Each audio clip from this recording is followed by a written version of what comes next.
Olá, tudo bem? Estamos aqui para mais um capítulo do Livro dos Espíritos. Muito obrigado pela sua companhia. Deixe seu like, inscreva-se no nosso canal se você ainda não for inscrito. Compartilhe com seus amigos. Coloque um comentário, porque isso é importante para que o nosso canal seja divulgado, porque nosso canal até agora é o único que lê e comenta as obras básicas. Também temos a leitura e comentário do Novo Testamento e de vários outros livros. Obrigado pela sua presença, pela sua companhia. E vamos iniciar mais esse estudo. O meu nome é Gelson. Bom dia, eu sou a Cláudia. Espero que possamos fazer um bom estudo e agradecemos desde já a participação de vocês conosco. Filosofia Espiritualista, o Livro dos Espíritos, Princípios da Doutrina Espírita, sobre a imortalidade da alma, a natureza dos espíritos e suas relações com os homens, as leis morais, a vida presente, a vida futura e o porvir da humanidade, segundo os ensinos dados por espíritos superiores, com o concurso de diversos médios, recebidos e coordenados por Allan Kardec. Kardec em si não era um médium ostensivo, pelo menos, pelo que nos informam. E ele era poliglota e recebia mensagens de várias cidades da França e de várias outras partes da Europa. E também de alguns outros lugares do mundo. Ele lia e ia organizando segundo o assunto. Foi um trabalho hercúleo de conseguir, principalmente, montar as 1019 perguntas, e na realidade são quase 1200, porque tem aquelas letra A, letra B, letra C. Então, vai somando, vai aumentando a quantidade de perguntas. Ele colocou todos os assuntos sequenciais. Não é um trabalho para qualquer um. Tem que ser alguém muito bem sintonizado com os planos superiores e, logicamente, que Kardec exerceu essa função muito bem. Parte terceira das leis morais. Capítulo 3 da Lei do Trabalho. Necessidade do trabalho, limite do trabalho, repouso. Necessidade do trabalho. Questão 674. A necessidade do trabalho é lei da natureza? O trabalho é lei da natureza, por isso mesmo que constitui uma necessidade, e a civilização obriga o homem a trabalhar mais, porque ele aumenta as necessidades e os gozos. Portanto, nós vivemos hoje numa sociedade onde as pessoas se estressam muito, procurando uma necessidade que não existe. Porque para a gente, se a gente for observar o que as pessoas buscam, coisas tão simples. E as pessoas olham, por exemplo, para um celular que já tem 3 anos que eu estou usando ele, eu tenho que comprar um mais novo. Mas ele está atendendo a necessidade, para que tem que comprar um mais novo? Então, nós criamos certas necessidades, criamos objetivos que muitas das vezes nem sabemos por que estamos criando aquelas necessidades, aqueles objetivos. Questão 675. Por trabalho só se deve entender as ocupações materiais?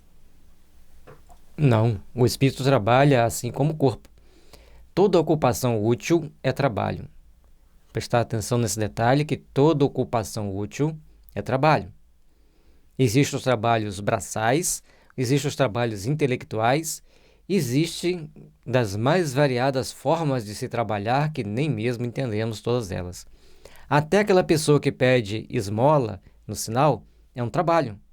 Ele está fazendo um exercício de humildade, de pedir e ajudando aquele a quem ele pede de ter a oportunidade de fazer uma caridade.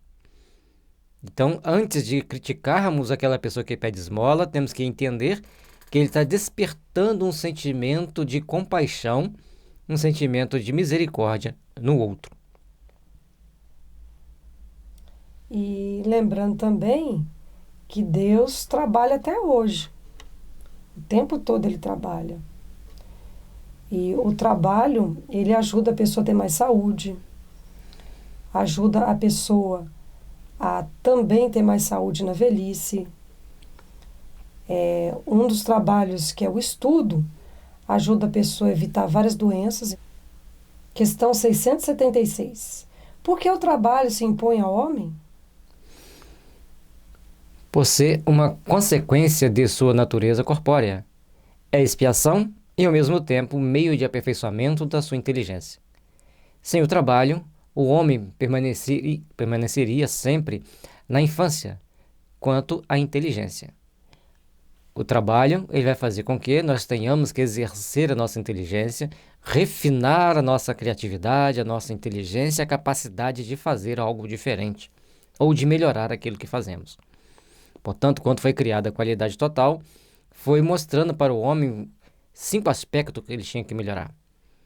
Nesses 5 aspectos, ele tinha que fazer várias observações sobre si mesmo, sobre o meio ambiente que ele está, sobre o trabalho em si que ele está fazendo. Ou seja, nós não temos que só trabalhar, temos também que aperfeiçoar aquilo que fazemos. Por isso é que seu alimento, sua segurança e seu bem-estar dependem do seu trabalho e da sua atividade. Ao extremamente fraco de corpo, otorgou Deus a inteligência em compensação, mas é sempre um trabalho. E interessante que as pessoas muito inteligentes, com raras exceções, são pessoas mais franzinas, mais fracas, e cada um fazendo sua parte, dando sua parcela de contribuição para a melhoria do meio que nós estamos inseridos, do mundo em que vivemos. Questão 677. Por que provê a natureza por si mesma a todas as necessidades dos animais? Tudo em a natureza trabalha, como tu trabalhas os animais, mas o trabalho deles, de acordo com a inteligência de que dispõem, se limita a cuidarem da própria conservação.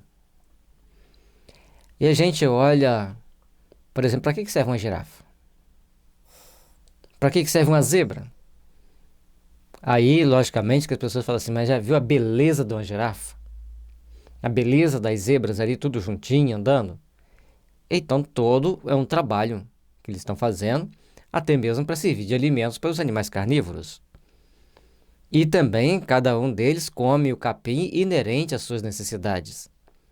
A girafa normalmente come folha de árvores. Elas estão fazendo um trabalho, dentro, como ele disse ali, tudo tem um trabalho, a gente que não entende, mas limitado às condições deles. E uma coisa interessante, que já tentaram domesticar as zebras, mas elas morrem. Mesmo ela sendo muito parecida com o cavalo, ela não consegue viver bem junto com o ser humano e não consegue, por exemplo, ter resistência para o trabalho.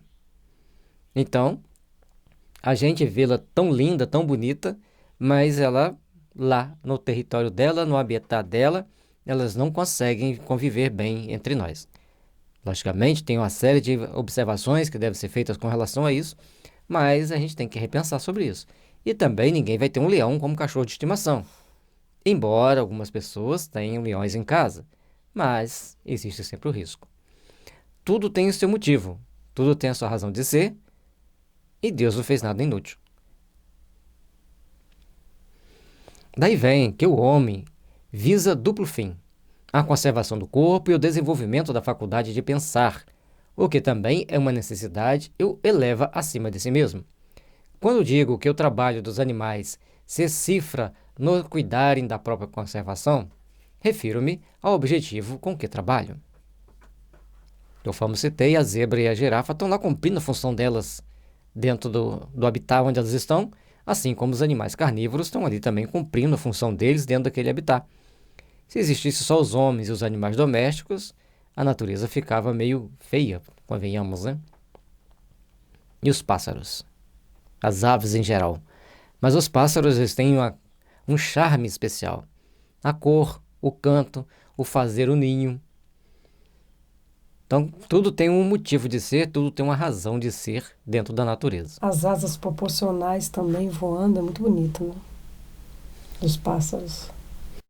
Entretanto, provendo as suas necessidades materiais, eles se constituem inconscientemente executores dos desígnios do Criador e, assim, o trabalho que executam também concorre para a realização do objetivo final da natureza, se bem quase nunca lhe descobrais o resultado imediato. Nós não vemos imediatamente o que esse bichinho está fazendo aqui, mas se a gente pensar de uma forma mais construtiva, pensar de uma forma mais ampla, nós estaremos vendo que eles estão fazendo coisas úteis para todo o processo de evolução, para todo o processo de aperfeiçoamento do sistema, do ecossistema. Questão 678. Em os mundos mais aperfeiçoados, os homens se acham submetidos à mesma necessidade de trabalhar? A natureza do trabalho está em relação com a natureza das necessidades.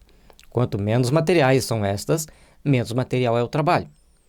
Mas não deduzais daí que o homem se conserve inativo e inútil. A ociosidade seria um suplício, em vez de ser um benefício. Agora, esse livro tem 150 anos que foi escrito.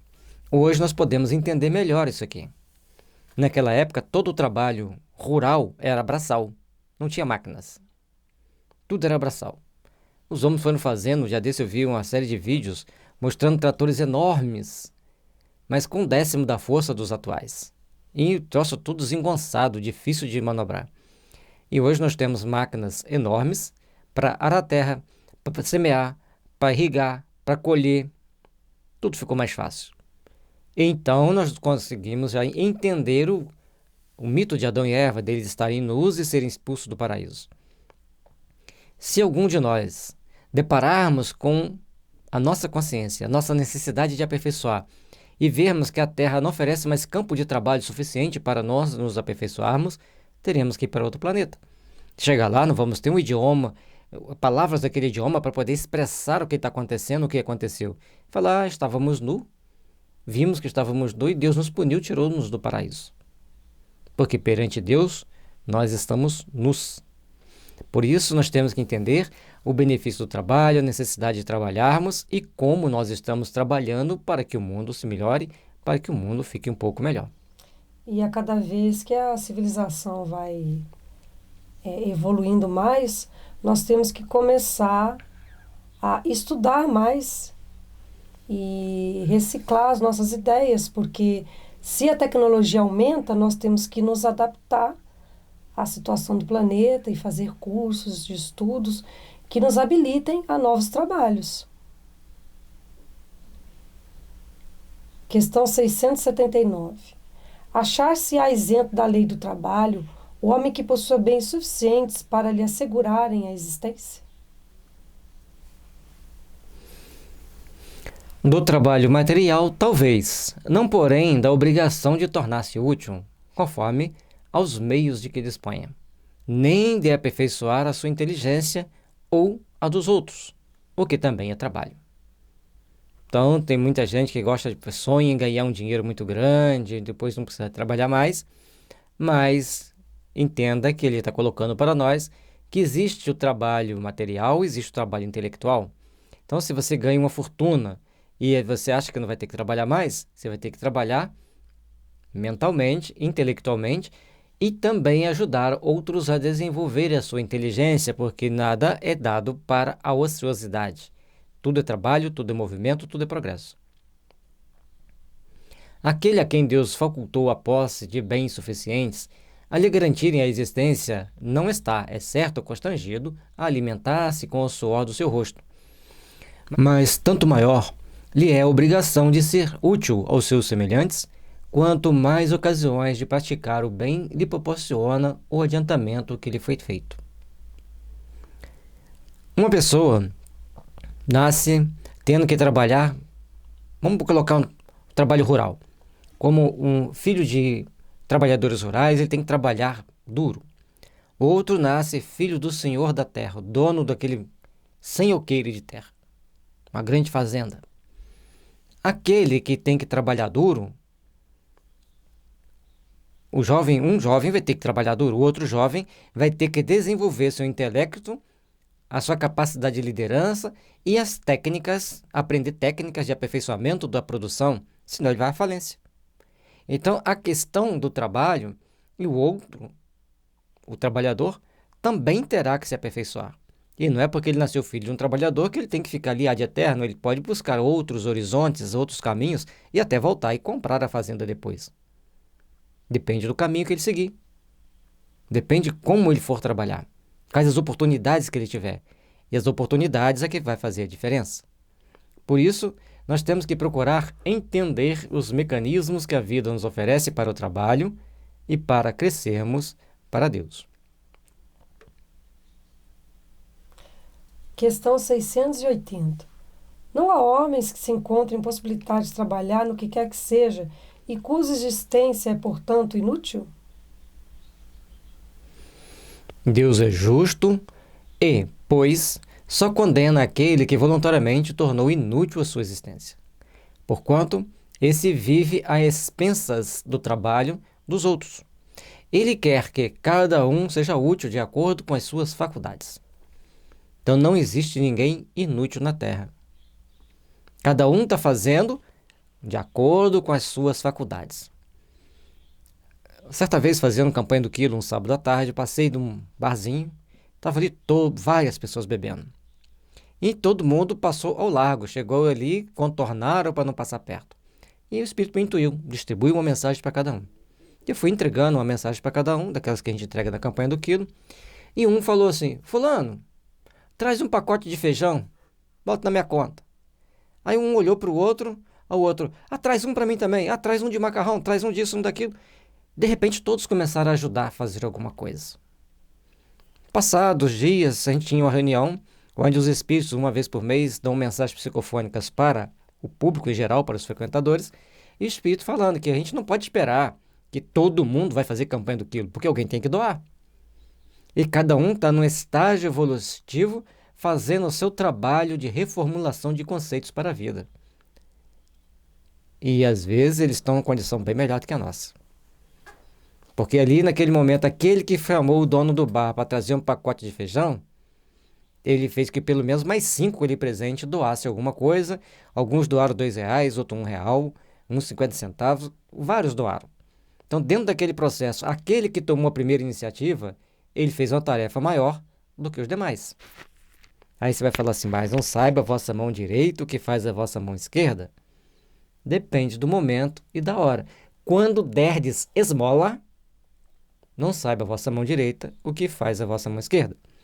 Agora, quando fizer uma grande obra, faça-a onde os homens possam ver e glorificar o Pai que está nos céus.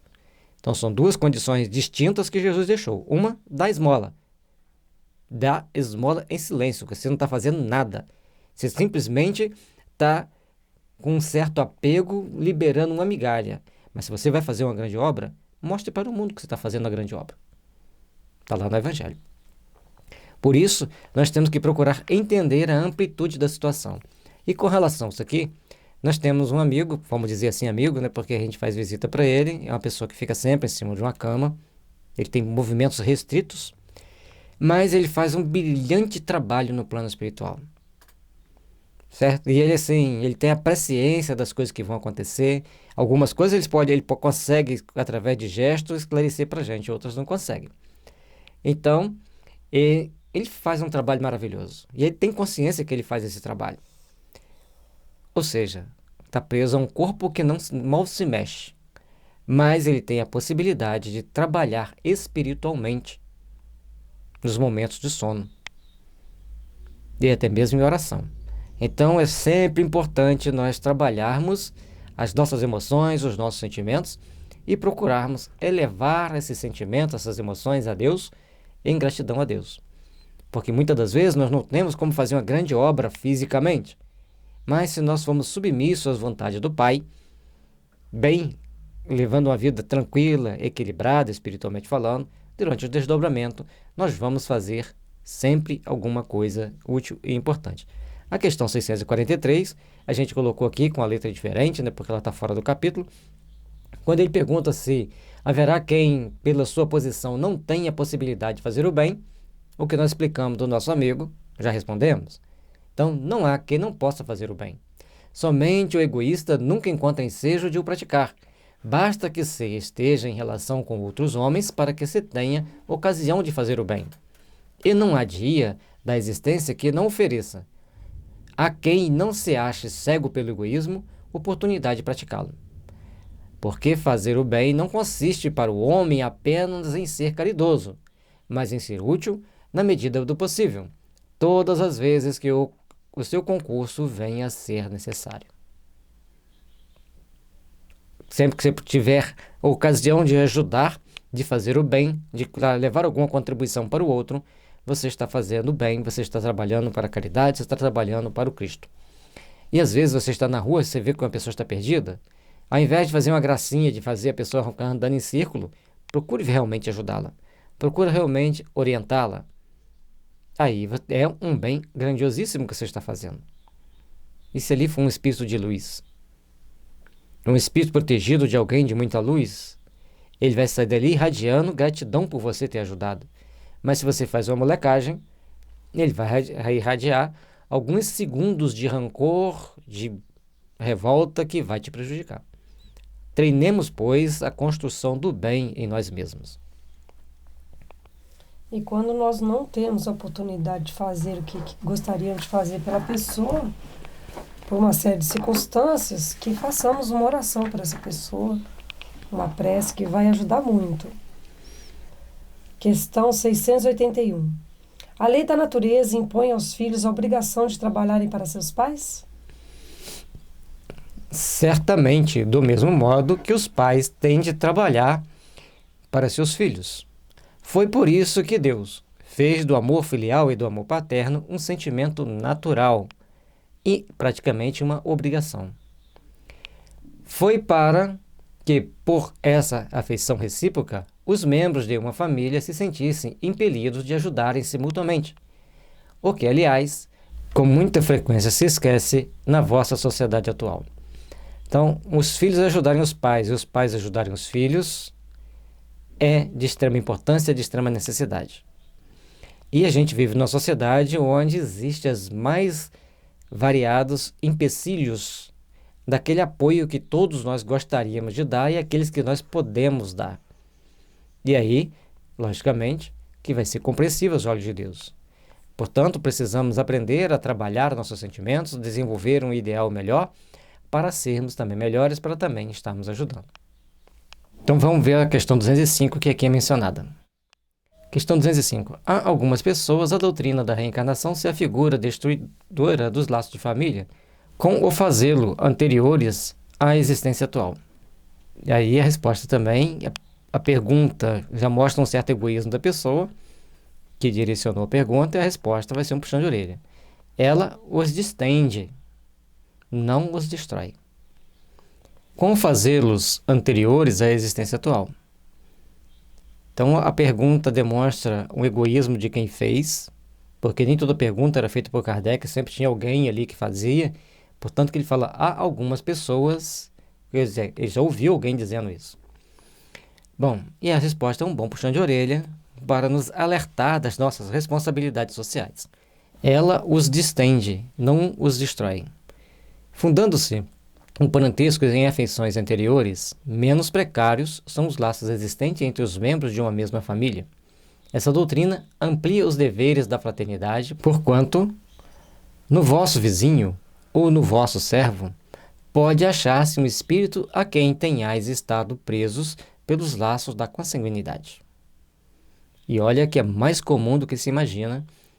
Alguém que foi pai ou filho, ou mãe, ou primo, ou amigo, ou esposa, volta como uma empregada doméstica, como um funcionário da empresa, para estar perto e, ao mesmo tempo, distante, para fazer com que tenhamos condições de desenvolver os laços de amor. E tem aqueles que estão junto por um grande desafeto também. Letra A. Ela, no entanto, diminui a importância de que alguns dão à genealogia, visto que qualquer pode ter tido pai, um espírito que haja pertencido a outra raça ou que haja vivido em condições muito diversas. Minha resposta não poderia ser mais exata, né? É exato, mas essa importância assenta no orgulho. Os títulos, a categoria social, a riqueza, eis o que esses tais veneram nos seus antepassados. Um que coraria de contar como ascendente honrado sapateiro, orgulhar-se-ia de descender de um gentil homem devasso. Digam, porém, o que disserem, ou façam o que fizerem, não obstarão a que as coisas sejam como são, que não foi consultando-lhes a vaidade que Deus formulou as leis da natureza. E exatamente para quebrar a nossa vaidade, para quebrar o nosso orgulho, que Deus estabeleceu as leis da natureza. Por isso, nós temos que prestar atenção nisso. De quem nós somos descendentes? Nós brasileiros somos descendentes de negros, escravos, de índios, que também eram escravizados, de portugueses que eram rejeitados de Portugal, e depois foram chegando aqui no Brasil, italianos, japoneses, alemães, em várias partes do mundo veio gente para o Brasil. Cada um com as suas dores íntimas, cada um com o seu conjunto de sofrimento para se readaptarem a uma nova terra, a uma nova realidade. Então, nós brasileiros, nem para ter orgulho de raça, podemos, porque somos todos mestiços. Somos todos descendentes de uma misturada de raça que somos brasileiros. Por isso, essa questão aqui é de grande importância para entendermos que todos somos irmãos perante Deus. Não importa se somos negros, se somos índios, se somos orientais, somos irmãos perante Deus.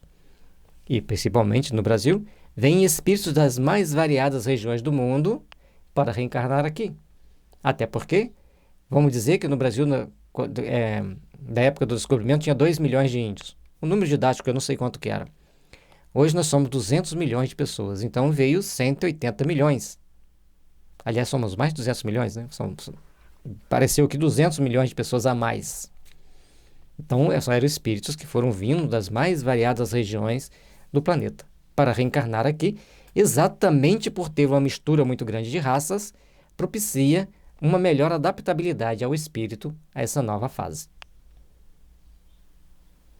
Portanto, meus irmãos, minhas irmãs, estejamos atentos como nós lidamos com as raças, com as etnias e com os povos, e principalmente com quem está ao nosso redor, com quem está ao nosso lado, porque somos todos de uma família universal.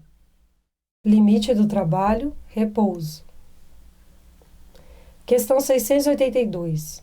Sendo uma necessidade para todo aquele que trabalha, o repouso não é também uma lei da natureza? Sem dúvida.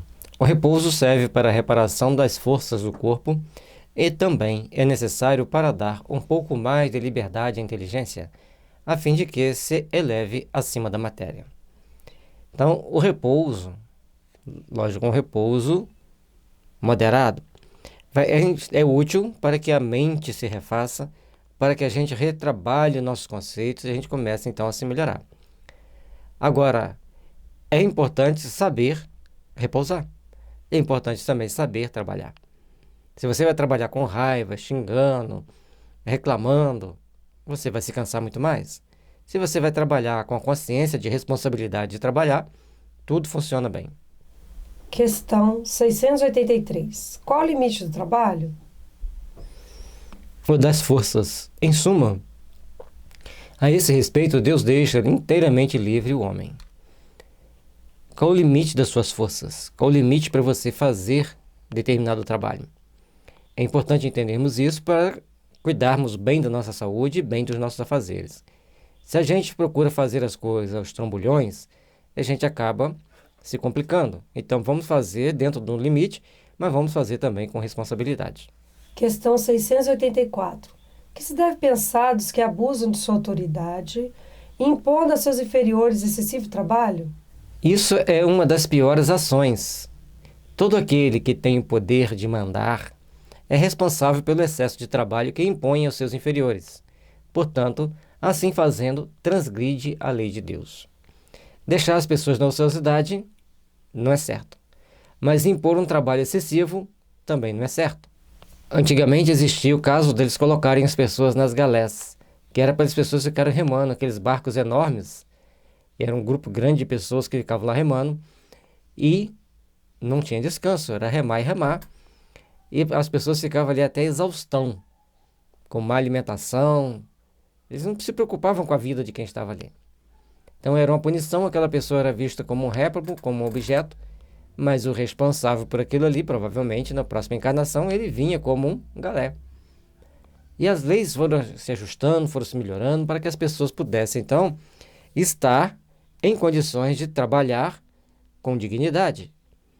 Mas isso levou bastante tempo. Os ajustes do nosso processo evolutivo, para que nós possamos nos enquadrar nas regras evolutivas, ele leva um bom tempo. E aqui ele pede para ler a questão 273, então vamos lá. Será possível que um homem de raça civilizada reencarne, por exemplo, numa raça de selvagem? É plenamente possível. É importante a gente observar essa resposta, porque muitas pessoas pensam que quem nasceu civilizado jamais vai estar numa tribo. Quem está no poder jamais vai estar na pobreza. Então é bom dar uma lida em Rochester, Mariluza Moreira Vasconcelos, que vai mostrando que as situações invertem e às vezes invertem de uma forma muito pesada para aqueles que transgridem a lei. Então, você vai ver lá o Rochester contando histórias dos faraós, que depois reencarnaram ele mesmo, que foi o faraó Menefitá. Depois ele era um artista de circo, uma pessoa bem pobre dentro da sociedade romana, e várias outras reencarnações em condições de subalternidade que ele teve depois. O próprio imperador Tibério, que ele conta várias fases das encarnações de Tibério, era uma no poder, outra na escravidão. A Mariluza conta mais a história de Mário, poder, escravidão. O próprio Públio Lentulus era um senador, em 2000 anos e 50 anos depois, ele é um escravo. Certo? Ele não perdeu a intelectualidade dele, pelo contrário, tinha até muita intelectualidade, mas era um escravo. Ele foi comprado por uma família romana. E deu sorte que comprado por uma família bem distinta, muito educada, que tratava ele muito bem.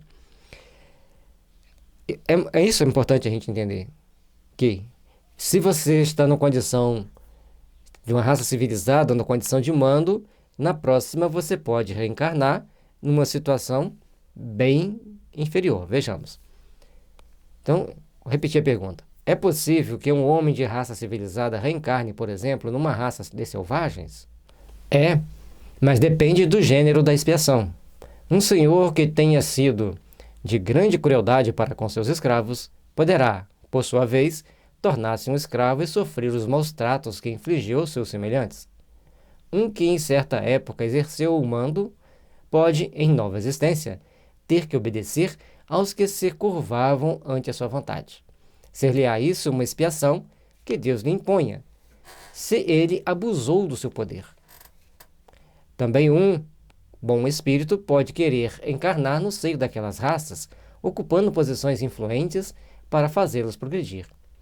Em tal caso, desempenha uma missão. Então, entre os índios, entre as tribos africanas, vão reencarnar pessoas que abusaram do poder, abusaram da riqueza, porque lá você não tem posse, é tudo de todo mundo. E a única coisa que você tem é a vida e a família. O resto, você tem que se virar. Então, é uma expiação, mas aqueles que vão para aperfeiçoar as armas, aperfeiçoar as técnicas de caça, aperfeiçoar a agricultura, aperfeiçoar as moradias, são bons espíritos que vão para lá para impulsionar a raça. Então, nós precisamos de entender que existem N fatores, N situações que trazem para nós N possibilidades. Não podemos afirmar taxativamente nada, mas podemos e devemos pensar as possibilidades que ocorreram, que existiram, para que aquela situação fosse daquele jeito.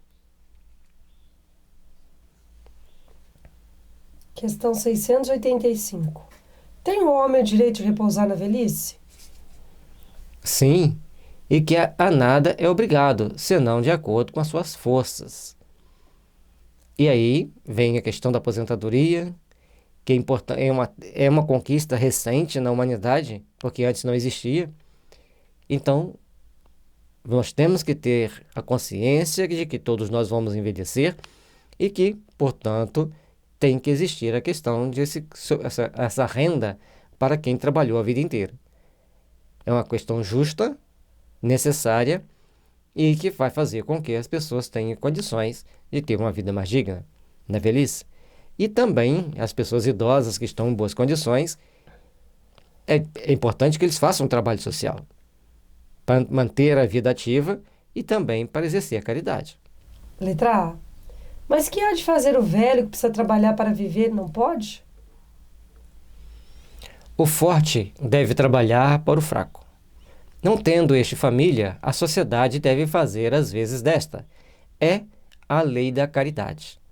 Mostra que não existia aposentadoria naquela época. Então a sociedade deveria cuidar daquela pessoa, né, na velhice. A nossa sociedade hoje, a gente olha e às vezes tem pessoas que esquecem que ele vai precisar da aposentadoria. E fala por ele já ter uma outra fonte de renda, ele fala que não deve existir aposentadoria porque as pessoas têm que trabalhar. Mas ele não trabalha. E ele está aposentado. É um paradoxo das certas mentes muito estranhas. Então, nós temos que pensar de forma cristã. Tem que existir uma lei que regula, e dentro dessa lei que regula, todos têm que saber respeitar para que as pessoas na velhice tenham a sua aposentadoria. Não basta se diga ao homem que lhe corre o dever de trabalhar. É preciso que aquele que tem de prover a sua existência por meio do trabalho encontre em que se ocupar. O que nem sempre acontece. Olha que importante o entendimento que Kardec naquela época já tinha. A pessoa quer trabalhar, mas não encontra trabalho. Quando se generaliza a suspensão do trabalho, assume as proporções de um flagelo, qual a miséria. Em alguns países africanos, as pessoas não têm um trabalho para gerar renda. Eles vivem de uma espécie de, que se não me engano eles falam mucambo, que eles vão trocando. Um vende uma coisa, outro vende outra, outro vende outra, outro vende outra. E no fim, o dinheiro praticamente não existe dentro daquelas comunidades. Porque não tem uma relação de trabalho bem definida. Então, nós temos que começar a aprender que toda a sociedade deve se estruturar para ter condições de trabalho para todos. A ciência econômica procura remédio para isso no equilíbrio entre a produção e o consumo. Mas esse equilíbrio, dado seja possível estabelecer-se, sofrerá sempre intermitências, durante as quais não deixa o trabalhador de ter que viver.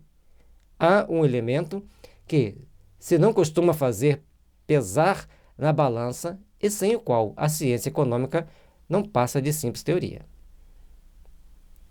Então, as ciências da economia, olha a visão que Kardec e os Espíritos trouxeram aqui para a gente, isso no século XIX, que a economia sempre vai ter altos e baixos e tem que ter uma ciência econômica para saber prever as situações e prover o trabalhador na hora que ele não tem a renda. Não está escrito ali, mas está dizendo que ele tem que sobreviver e tem que ter renda. Esse elemento é a educação. Não educação intelectual, mas educação moral. Não nos referimos, porém, à educação moral pelos livros, e sim à que incute hábitos. Portanto, a educação é o conjunto dos hábitos adquiridos.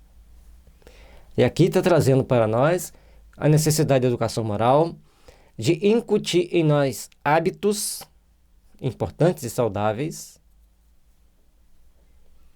considerando-se a aluvião de indivíduos que todos os dias são lançados na torrente da população, sem princípios, sem freios e entregue a seus próprios instintos, serão de espantar as consequências desastrosas que daí decorrem.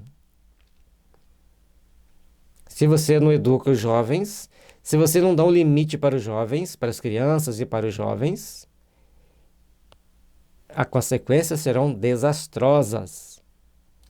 E tem também a questão de você mostrar, tanto para os jovens como os seus filhos, que o outro que está ali do seu lado, mesmo que ele não seja seu parente, não seja ninguém da sua família consanguínea, ele também é um ser humano, ele também deve ter uma vida de qualidade, ele também deve ter segurança na sua vida, poder contar com apoio. Então, quando a gente mostra aos nossos filhos que o semelhante ele é importante e que quando ele precisa de ajuda nós devemos ajudá-lo, então você já está ensinando ali algo de extrema importância para a sociedade. Porque todos nós, como filho de Deus, somos importantes para Deus. Então, nós devemos sempre olhar os nossos irmãos com essa ótica de amor, de respeito e de caridade. Quando essa arte for conhecida, compreendida e praticada, o homem terá no mundo hábitos de ordem e de previdência para consigo mesmo e para com os seus, de respeito a tudo o que é respeitável. Hábitos que lhe permitirão atravessar menos penosamente os maus dias inevitáveis. Olha que interessante. À medida que nós tenhamos a questão de entender, primeiramente aqui, a gente está voltando ao slide, a educação moral como um hábito que a gente adquire, incutindo na mente das pessoas que nós temos que ter respeito uns pelos outros, uma educação que dá limite para os jovens e um sistema econômico que prevê os momentos de queda, de decadência da economia. Então, nós vamos estar passando por momentos mais penosos de uma forma mais estável, menos desagradável. A desordem e a imprevidência são duas chagas que só uma educação bem entendida pode curar. Esse é o ponto de partida, o elemento real do bem-estar, o penhor da segurança de todos. É um texto que nós temos que refletir muito, nós temos que pensar muito sobre ele. Em poucas palavras, Kardec, auxiliado pelos seus mentores, trouxe para nós um conjunto de fatores importantíssimos para nós pensarmos. O jovem tem que ter noção das suas responsabilidades. O jovem tem que saber que o outro existe. O jovem tem que saber olhar para si e para o outro em pé de igualdade. Esse é um trabalho de educação, um processo de aculturamento que nós temos que incutir na nossa sociedade. Por outro lado, mostra-nos também que todos nós temos a responsabilidade de sabermos pensar coletivamente, porque se hoje é o outro que está precisando, amanhã quem vai garantir que não somos nós? Paremos para refletir e pensemos. Uma manhã de paz e luz sempre virá a nosso favor se soubermos agir de acordo com os ensinamentos divinos. E sem falar em política social, sem falar em política, em ideologia política, Kardec trouxe para nós a essência do que deve pensar uma autoridade do sistema econômico de um país, e até mesmo do mundo. A responsabilidade para com os momentos adversos do processo econômico da sociedade. Parte terceira das leis morais. Capítulo 4. Da lei de reprodução. População do globo. Sucesso e aperfeiçoamento das raças. Obstáculos à reprodução. Casamento e celibato. Poligamia. No site da FEB Editora você encontra este e muitos outros livros que ajudarão você a iluminar seus caminhos, iluminando sua consciência para enfrentar as adversidades com mais amor e sabedoria. Paz e luz, que Jesus nos abençoe e nos ilumine e deixe seu joinha, deixe seu like, inscreva no nosso canal, compartilhe com seus amigos. Muito obrigado pela sua companhia. De novo, paz e luz, que Jesus abençoe seu lar. Que a paz e o amor de Jesus possam envolver os nossos corações. Bom estudo para todos.